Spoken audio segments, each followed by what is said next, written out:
It can't stop the day we dissect the news. Flipping on the edge, choices to choose. Politics and laughter, a blend that's so real. Tuning for the stories that make you feel. With guests from every angle, let's bridge the divide. Finding the truth in the humor we can't hide. Okay. All right. Okay, so here we go. Back. Yeah, we're back for another episode of the Prime Directive. For those of you out there watching the interwebs, had to have They the love European. to say Thank you. interweb. The interwebs. So Okay. It's a our- European thing. Apparently, that's what It's I'm told. I wouldn't know. European. Yeah, but you have to go to the bathroom really bad. European. Okay, so sorry. So we are the Prime Directive.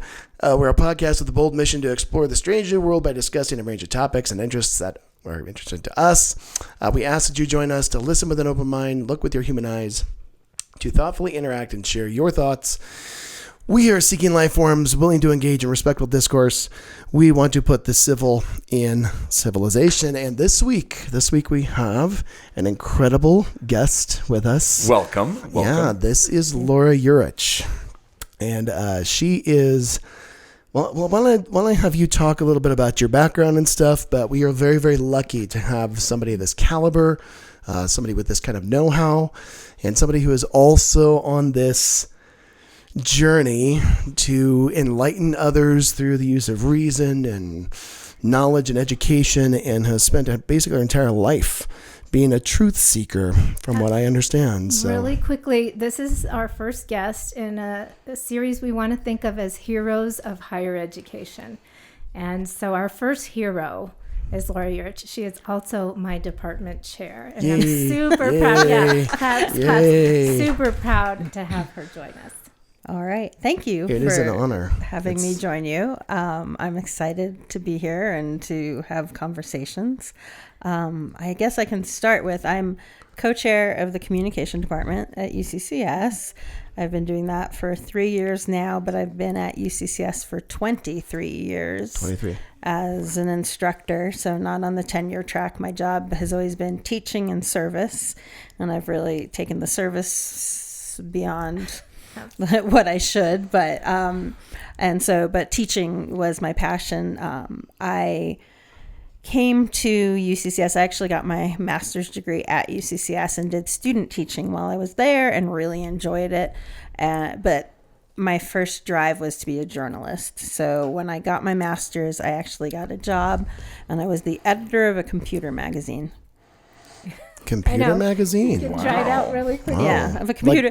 The Gazette started peak computing in 1995, and I was the editor of this weekly computer magazine that we had about 50,000 copies weekly throughout the state of Colorado.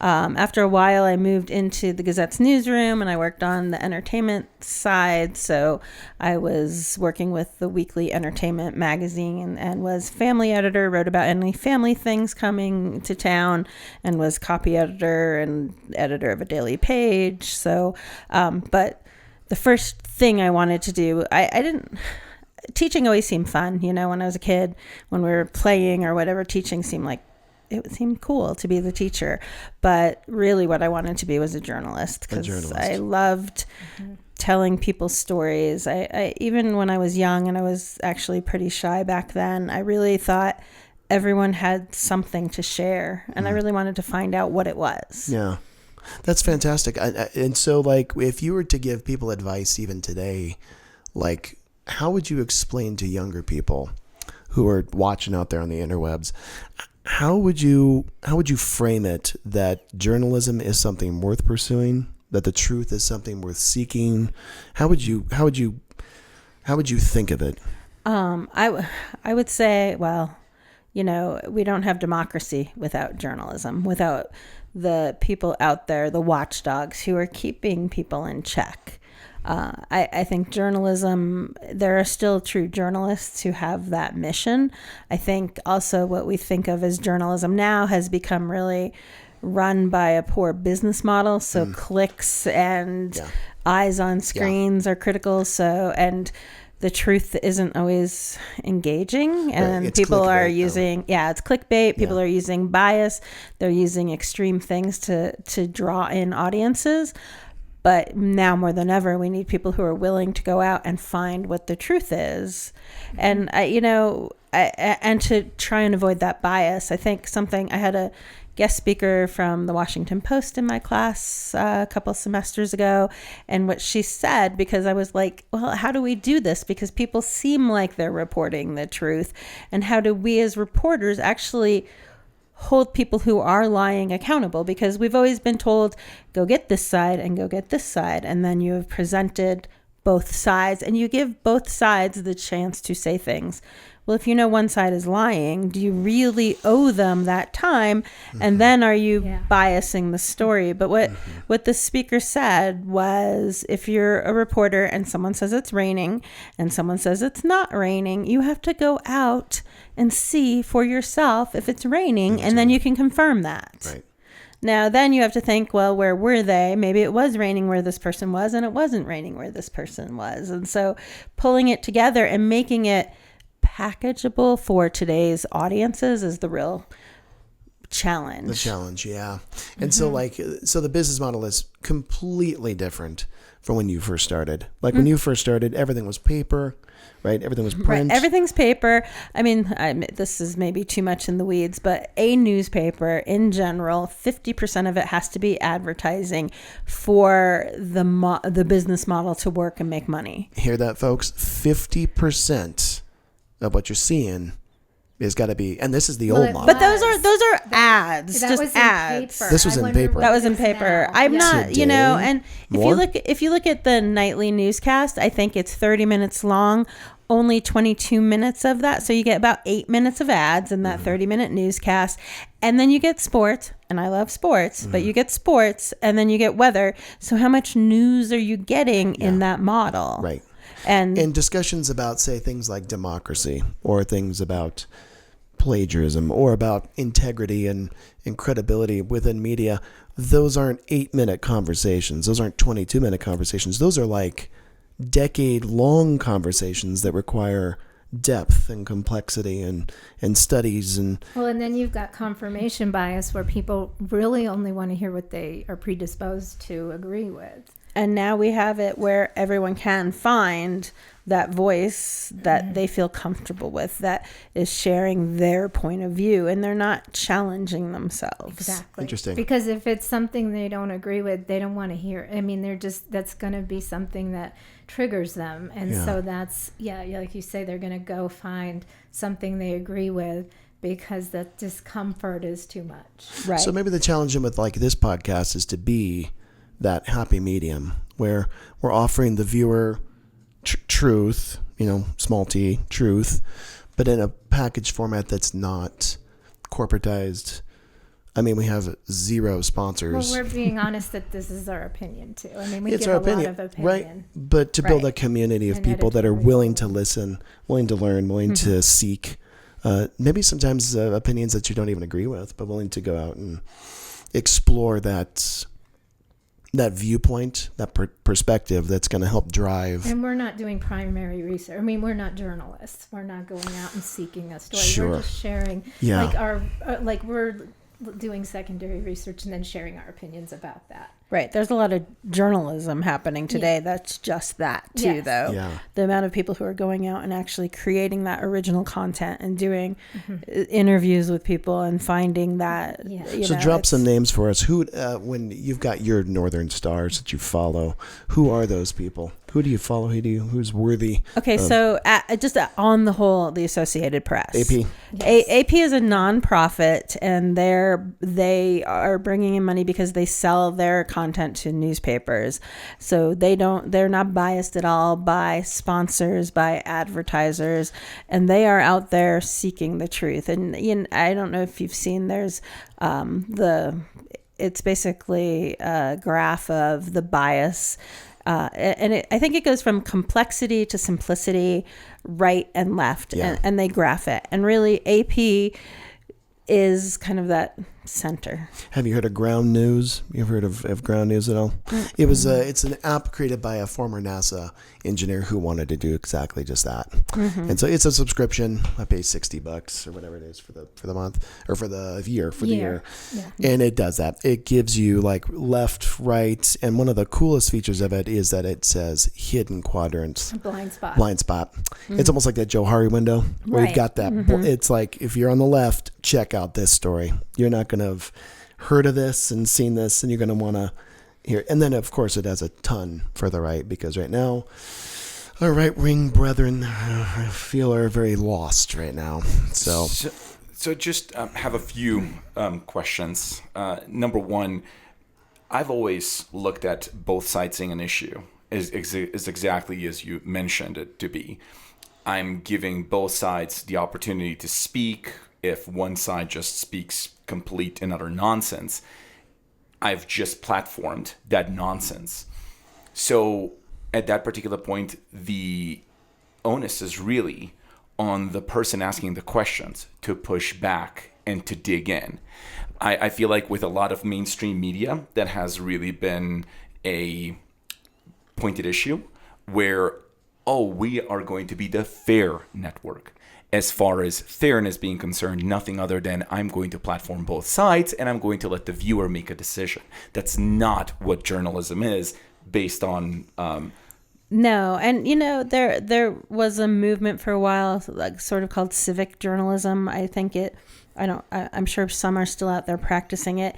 It guided me in some sense that there's the white, there's the black, right, on any side. And this is not talking race. This is just black and white ideas. So we're going like there's black, there's white, but really what there is a lot of gray in the middle.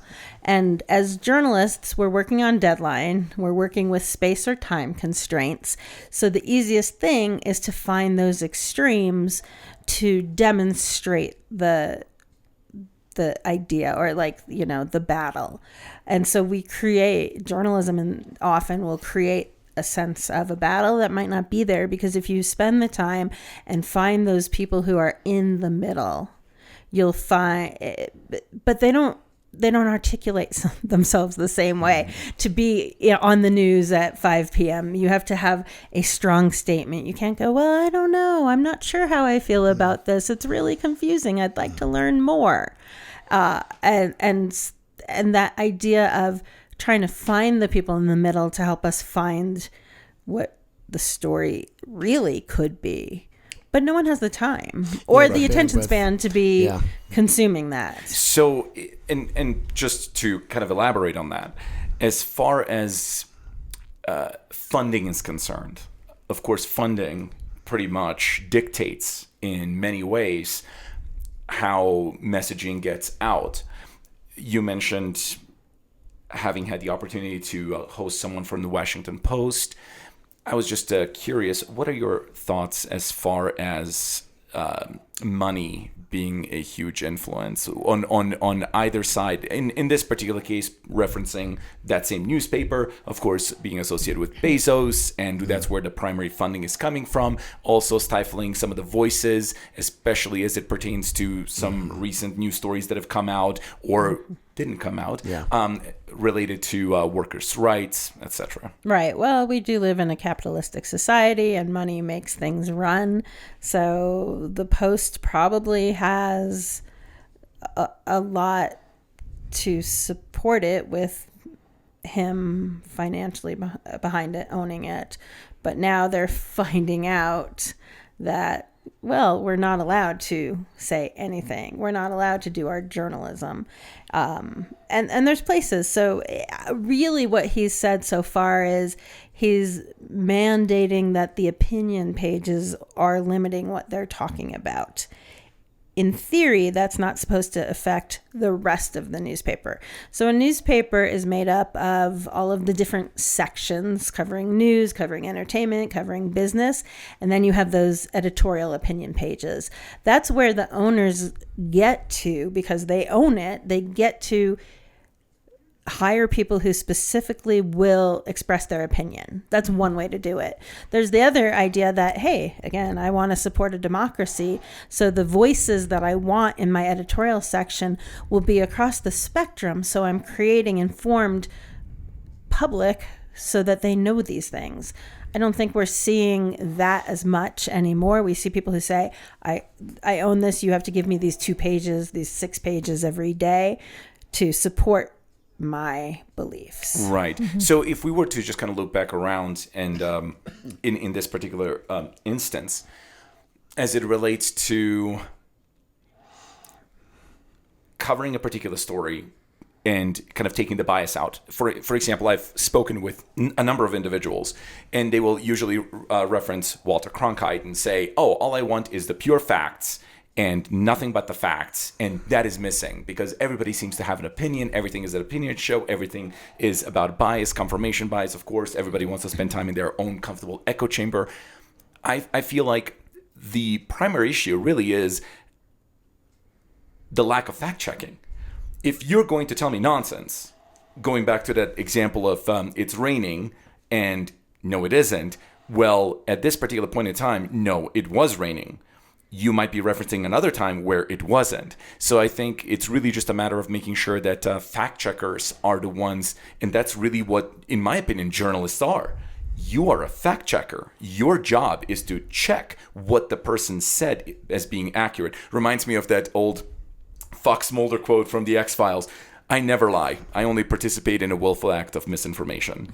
So it's not a lie. I'm just misinforming you. So it's one of those interesting kind of concepts. So I guess what my question is, having spoken about that in a loop, where do you see the independent journalists' place in today's media, news, and I guess fact-checking realm? Well, I guess I could say that that's a tough question. What's difficult about it is that I'm sure there are a lot of independent journalists who are doing storytelling on their own, but ultimately, if they're going to truly gain an audience, yeah, there's some who will work on their own, gain an audience, find followers, maybe find sponsors. Immediately at that point, are they still independent journalists? Right, like Ryan Grimm, Michael Schellenberger, and then you've got different platforms that have emerged on the free media platforms, especially on YouTube. And I apologize, didn't mean to cut you off. Just wanted to kind of touch upon that. We reference a lot of those journalists that we have appreciate over time. Kyle Kalinske, TYT Network, Breaking Points, David Pakman. So just kind of like those kinds of outlets, I suppose. Yeah, I mean, there's that, but how long can this go? Because ultimately, we need to pay bills. People can pursue it on their own, like that true independence. I want to go back to thinking about Walter Cronkite, and I'm not going to insult or diss him in any way, but the time was very different when he was held up as this truth teller. Because if you think about it, there was the nightly news and the newspapers coming to our doorstep. People had no other way to find out the information. And now we have information everywhere. I don't know if we would hold him up to that same height if he were working today. Yeah, could he even be employed today? Yeah. I mean, he could be employed, but would he would be on whatever network, the AARP network, whatever network he would be on, you would look at the ownership, you would question, and we didn't do that before. But we had so much less access to information. I've often wondered about the journalist that broke Watergate, and how instantly the response was Bob so Woodward. Negative, and how, because he's still around, he's still writing, and he wrote this, expose on Trump, and there was this little, in my view, there was little response to it, and so the response now to information like that to information about the indictments of Trump, things like that, and those stories, because everybody goes to a multitude of sources to break it down. And then if we go to a source that says it's no big deal, he was indicted, but it's no big deal, or he was indicted, but it was a witch hunt. And then we see those multitude of sources, then it dilutes the news almost instantaneously. So then it's no big deal that he got indicted, whereas with Watergate, we just had those very few sources, and it was a big deal. And then as a result, Nixon steps down, and it happens, and but now it's just everything's diluted because there's so many different viewpoints, and you can contradict one with the other at any given point, and then we get what we get now, and that is a relativity felon who's a president. You end up with a relativity of truth. It's no big deal Yeah. to half the country. Yeah, no, Sam Harris speaks about this quite a bit, about the atomization of society, that we've literally now siloed ourselves into our little coagulated ball, our little tribe, and then we don't even go out and seek any more information if it doesn't fit within our pre-prescribed notion of what reality even should be. Mm-hmm. It just is very interesting to me that, we're entering a time, you can see it, you can feel it, we're entering like a time of danger. We're definitely entering a time when reality itself seems to be under conspiracy theorists, but the very concept of reality, like when you say something, there's going to be a side of an internet that will just deny Sandy Hook. It could even happen, or that kind of already had happened. Right. We already have a precedent specifically for that example. We're living where post-truth. It was it was completely dismissed. And so how do we? So what is it? What are some of the answers? How do we? So as a journalist, what do you recommend? How do people fight against the insanity of just total relativism? How do you get to a point, like you mentioned, AP? That's one of our sources. Right. Which has been kicked out of the White House. Well, they're back in now, but for now. What's been created is basically a state media. When you choose who's in the room, and I've always said that if you have nothing to hide, you have no problem with everyone being in the room. Right. Well, and that would explain why there's not everybody in the room. Right. Because there's a ton to hide. So I think part of the problem for journalists, for us as media consumers, for everyone right now, is just the absolute level of chaos that we're dealing with on a daily basis. You can't keep up with the news. Yeah. It's, 2 steps forward, 3 steps aside, 1 step back in a 24-hour news cycle. Yeah. We're talking about invading Greenland, and the next day you're talking about... Well, that's the strategy. It's specified. That's the actual strategy. It's a weird media version of blitzkrieg. Sure. That's all it is. Okay. It's basically just overwhelm to the point where everything is diluted. There is no clarity. Nothing can be researched, because if I'm on point 1 and 2, you're already at point 43. So by the time I catch up, by the time this information gets disseminated, by the time it's verified, you're already so many steps behind, so it won't matter anymore. And that's over 1,000 different topics. It's not just one topic. Correct. Yeah, and I feel that's where. And by the way, as far as sustainability is concerned, can you sustain a open and independent media? The independent media usually is operating on that principle based on, number one, I'm going to interact and build those relationships one subscriber at a time. And that takes decades. For example, David Pakman, just using him as an example, it took him the better part of a decade and a half like to amass a sufficient following so that he can ultimately rely on this being a primary source of income, where I can still just focus on me because I'm just employing myself. It's not like I have a giant corporation or a business to run where I have to platform different products, you name it, although he does do that, which is totally fine. That's his prerogative. And, it's up to he does only platform products he believes in. Correct. He's, you know, And which is a big deal. It's not just a blanket financial decision of, hey, we've been paid most by this particular, product or, conglomerate, so we're going to platform them. But ultimately, that is the downside.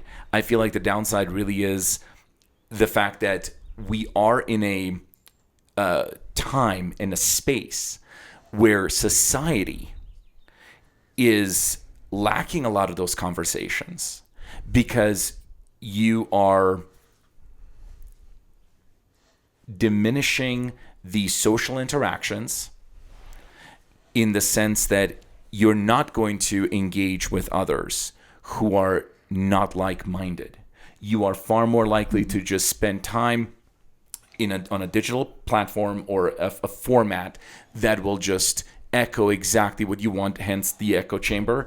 And you're not going to push yourself to engage with somebody face to face. And as we know, famously, a lot of people just want to be combative. The objective is clickbait, right? Hey, if I have people who are disagreeing, it sells. It sells. Yeah.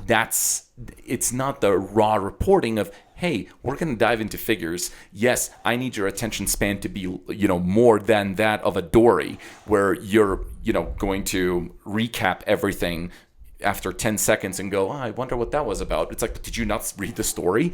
There was some data and figures that you have to figure out. But knowing all that, how do you move past that? What, from me, as an educator, what have you found to be an antidote to the lack of attention to clickbait, raw reporting? I teach a media writing class, and I keep just coming back to the basics. Let's talk about how we gather the information, how we really evaluate our sources, because a journalist is only as credible as their sources, if they're using them reliably or even using them in one article. If I rely on someone to tell me a truth and it's not the truth, my credibility is hurt as much as theirs. So going back to those basics, one thing I tell my students, and we tend to think of ignorant as an insult, but I tell my students, embrace your ignorance. Ignorance isn't stupidity. It's a lack of knowledge that can be fixed. And as a journalist, you need to go out and make yourself less ignorant so that you can make the others less ignorant. But embracing that ignorance is great, because as soon as you start setting down the idea that I believe in this and I know this to be true, you have to check that once in a while, because again, why? How do I know that's true? What are the sources that made me believe that? And I mean, I feel like I've lived through a time where, the people I held up in high esteem, many have fallen. Right.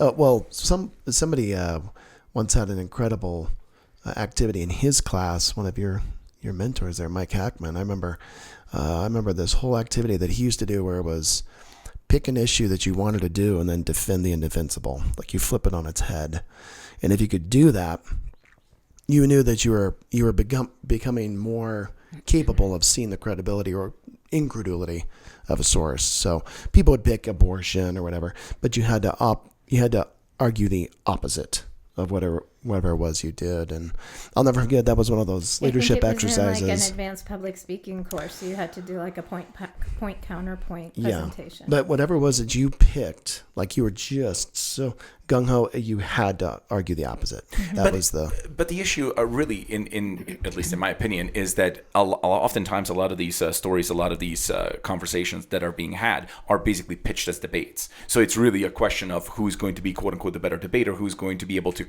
think on their feet a little bit faster, or, bring up points that are just simply going to overwhelm the other person. So that way it's like, I can't keep up with the nonsense this other person is spewing. So I'm just being overwhelmed with I feel like Ben counterpoints. Shapiro does that. I feel like that's like his strong point is just being.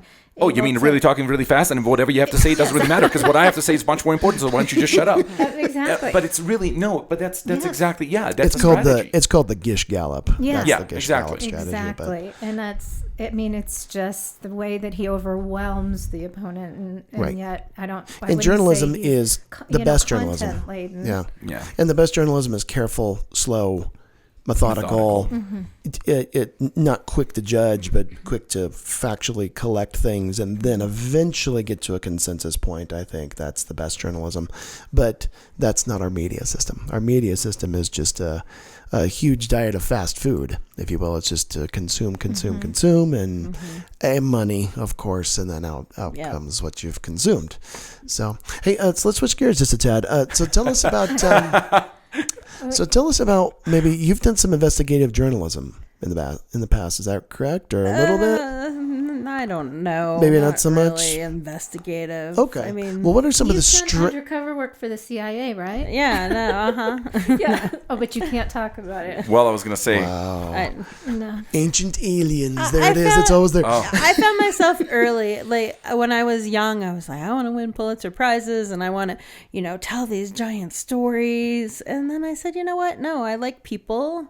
And I want to tell people's stories, and I landed more in entertainment and feature writing.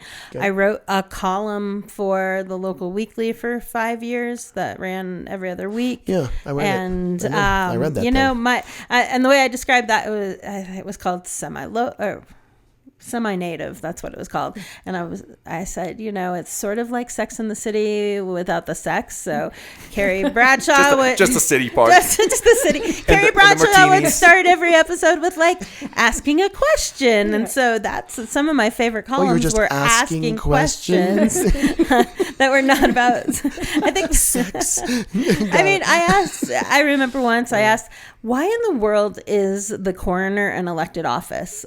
I could run for coroner, and I'm really good queasy question. around dead bodies for sure. So, And what was the answer? What did you find? This is an Old West sort of thing. It's a historical thing, and it's the coroner is actually the only political position that can remove the sheriff from office. Really? Yeah, at least in Colorado, that's the case. Wow. So if And you want to so remove the it's sheriff, tradition. get the coroner on your side, folks. Oh, boy. I Get mean, the we've had a good run in El Paso County of coroners who are medical. I grew up in Woodland Park, and our coroner up there owned the Jiffy Lube too, and his son was in school with me, and they did not, it was a smaller county. When they needed big medical examination things, they would call on the bigger county that served smaller counties. So but that was interesting to me, and then I got a tour of the coroner's office and learned a lot when Speaking I was of the there. coroner, I think that was the Flight for Life copter that just Yes, went it's with going a dead Let's body hope that not. was just right over us. So, Right on cue. so that's fascinating. No, that's really. I was just going to ask you some of your more like craziest stories that you've ever come across. The chupacabra, of course, the chupacabra. Yeah, I'm sorry, it's what? funny. The Jersey I was Devil. going to say, and now That's really interesting. I've been all years so far.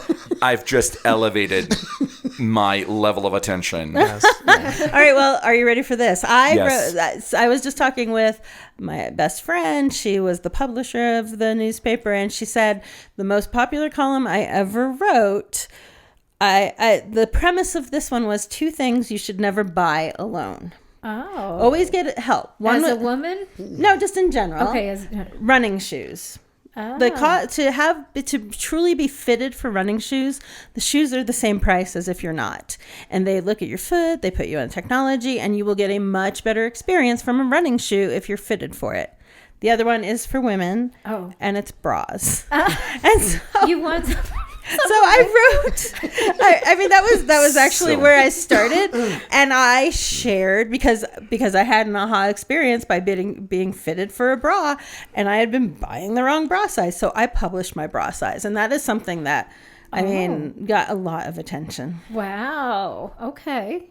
So These days, I feel like I need a bra. These days I just buy like Amazon bras, that are. And I don't do it every time, but every once in a while, every couple of years, I need to go and get fitted again because the girls need to be in a certain place and look a certain way. And I think her name, the first person who fitted me was her name was Millie at Dillard's, and she was awesome. And I was standing in the fitting room top off with Millie, and she's just grabbing the girls and going, they need to be here. I'm like, okay, thanks.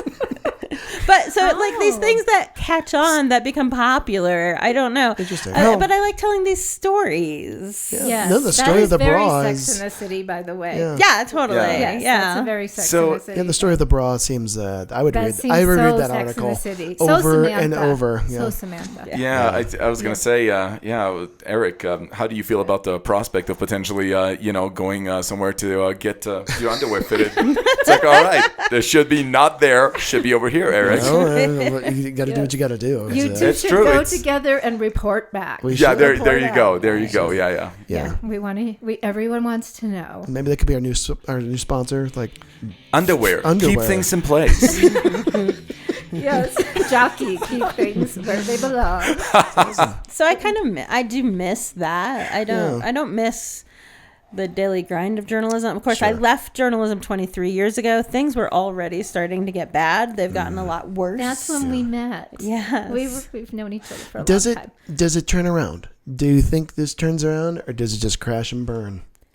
I don't know. I think we need to probably see more nonprofit newspapers that are, but there are so many nonprofits, so many people asking for funding for things. Are people going to value journalism and support it? Are there going to be enough grants and organizations that support it? Are you I don't fan know. Of PBS? Yeah. Because I'm a huge fan of NPR. Right. That's a go-to all the time. PBS, Well, I know the Reynolds School of Journalism Associated Press. out there. They had their top list of like most credible sites, and it was AP and PBS, NPR. As you can imagine, they Alex Jones. they stayed away from the clickbait conspiracy stuff, and especially a lot of the healthcare. Healthcare, for whatever reason, just seems to attract every kook and crazy and the Gaia platform or whatever, it's often the weeds with many conspiratorial theories and stuff. Going from favorite stories, what are some of your favorite classes you've taught? Okay, so they're all my favorites. Whichever one I'm Talk in. about the truth. I'm so lucky that I teach the classes that I want to teach. Yeah, I love teaching public relations because that's something that changes every day. The things that we can talk about in there are amazing. I love teaching digital communication technologies because the students leave with a project that's really meaningful to them, and to see them understand digital technology and how it impacts us is really good. I love teaching writing for the media. It's that's got to be my favorite class that I teach, and I teach it every single semester, both in person and online. But I love those in-person conversations. I love bringing in the guest speakers who will reinforce what I'm saying. It's kind of like, when your parents tell you something and then you hear it from someone else, it's like, oh, it's real. Okay. When the people come in and tell their stories, but I have a regular guest from USA Today, and he is phenomenal, and he talks about what he does in collecting news and how he does it, and how he's been in Trump rallies and he's been spit on, and he just talks about this. And I think even the greatest skeptics about journalism, some of our students, listen to that, and their mindset about journalism will change when they listen to the people who are doing it. That's powerful. Yeah. And I'm bringing back creative communication, which has always been a favorite one too. Well, so Students there it is. love that one. Well, so there it is. It's the educator. That's the way back. That's the way back to sanity, is through education. Well, that was my other question. I was going to ask if we just kind of maybe talk a little bit about what are your thoughts about where you see things that are going on in higher ed right now? trends and things that you see happening? I know. She do I want rubs to go her brow. there? Do I All wanna right. have Well, like this is so this is going to be uplifting. Can of worms opened. Yeah. Yeah. Sorry, away from the mic. But what are your thoughts about things we're seeing in higher ed right now? Well, okay, so I apparently am just a glutton for punishment because I was a journalist and now I'm Yes. college professor, and I think I went through maybe it's me, maybe I shouldn't be choosing these fields because they are suddenly problematic, but journalism, of course, is, I have a little button on my purse now that says the press is not the enemy. We were declared the enemy 2016 or so, and we're not. I mean, there was an editor that I worked for, and she said she became a journalist because she had a passion for the truth. And I really loved that idea that, like, I want to tell the truth. Well, I want to, as an educator, give people skills that they'll need for the rest of their life, be it career or personal. I want to help them figure out what it means to be, an active citizen in the world and a responsible active citizen in the world. But now suddenly we are not valued. Yes. Higher ed is, and I get it because tuition is so high. Yeah. And I get that I too. don't know that taking on But you guys don't control that. No, we that's not don't, you. but it's still where But we get were. it. Yeah. We do get We it. get that, and I don't know if I wonder if the things I'm teaching are worth a lifetime of debt. Yeah. You can go out, you can do a job, you can do a trade. And Now so that what will be are- harder on you in the long run because I used to drink at, a good dive bar and I would go in the afternoon after my class. So I was Murphy's. I was the Flashbacks. Shout out to Murphy. I know you. I was the unusual, I guess I was the unusual, one of the more unusual white collar workers who could be in there at 2 or 3 drinking with my friends, who many were blue collar workers. Many were union, union pipe, union welding, union jobs. And these were people who were younger than me, and the toll those jobs took, they made so much money. But the toll that those jobs took on their physical well-being was Brutal. That's why crazy you've got to the me. union. Well, and it's also Yeah. the intrinsic value. We've talked a little on the podcast, or these guys especially have, just on what education's done for them in terms of that intrinsic value, who it's made them who they are today, and being able to discern truth and being able to, be the bullshit detector and things like this that you get from higher education. And that is something that you can't put a price tag on, in my opinion. It's one of those things where education is one of those very few things that people can take away from you. You can remove a lot of stuff, especially from the perspective of the world we live in. You can lose many things, but education is one of those few things that you're not going to just simply lose. Usually, hopefully, unless you get like Alzheimer's or something. But yeah, don't you Like look at a closed people? head injury? Yep. Don't you look at certain people who are not intelligent and think, wow, wouldn't it be nice to just not be a thinker? Yeah, right. No, it is. It is. There's a when you can just take that brain out and just set it on the side. Yep. Yeah. There is a definite attractiveness to just letting somebody else do your thinking for you. I'll just trust the voice on the radio, state radio, or whatever it is that it leads you like a lamb to slaughter right on down to the over the cliff. Yep. There's a poet and a songwriter from the former Yugoslavia that actually wrote a song titled "How Wonderful It Is to Be Stupid." Yeah. Yeah, and I think because I think I care, and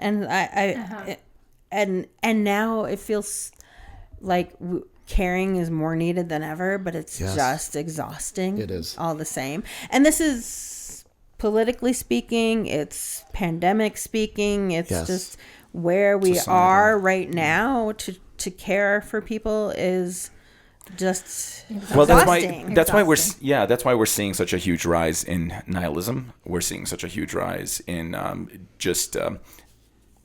abject individualism, and what I meant to say is rugged individualism and abject ignorance, because it's more comfortable. I'm so exhausted that I don't have the time to really spend it on thinking or being concerned about others, because I can't even spend the time in being concerned about myself.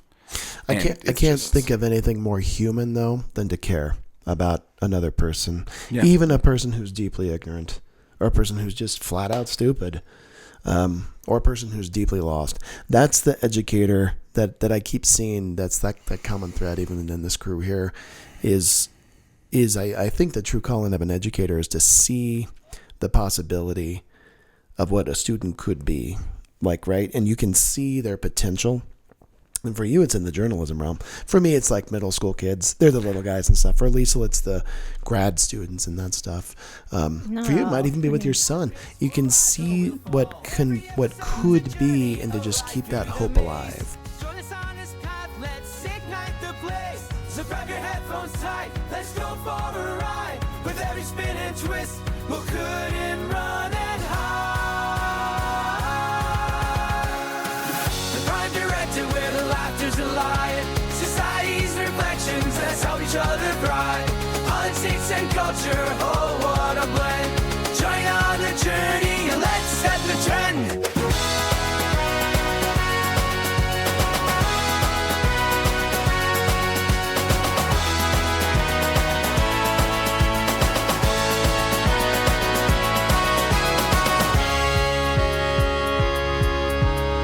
As we close the chapter, lend us your ear. The Prime Directive's calling, so let's persevere.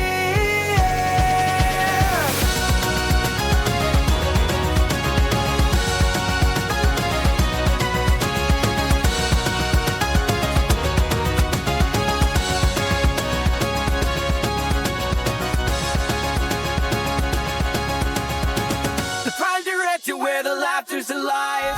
Society's reflections, let's help each other thrive. Politics and culture, oh